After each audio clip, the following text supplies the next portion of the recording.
Mahigit 2 milyong pisong halaga ng umano'y shabu ang nasabat sa isang lalaki sa Antipolo, Rizal. Ang suspect na itinuturing na high-value target ng pulisya, sa korte na lang daw magpapaliwanag. Balitang hatid ni EJ Gomez. Sa madilim na eskinitang ito sa Barangay San Roque, Antipolo City, nasa kote ng mga operatiba ang isang lalaking tulak umano ng ilegal na droga. Napagbilhan niya ng shabu ang isang pulis na nagpanggap na buyer sa drug buy bust operation pasado 2:00 ng madaling araw kahapon. Ang suspect, isa raw sa mga high-value target ayon sa pulisya.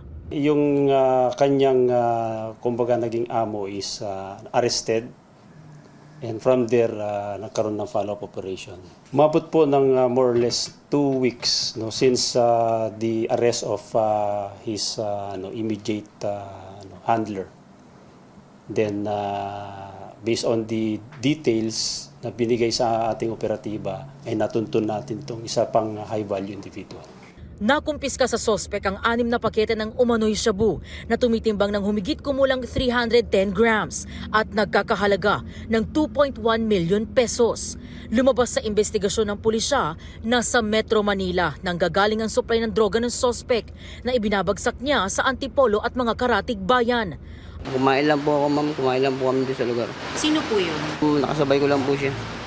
Nang tanungin tungkol sa pagbebenta ng illegal na droga, Ma'am, pasensya na po kayo, ma'am. Baka po pwede sa korte na lang po akong papaliwanag. Previously, naaresto na siya ng illegal drugs noong 2019 and 2022.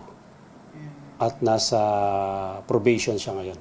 sa custodial facility ng Antipolo City Police Community Precinct 2 nakakulong ang sospek.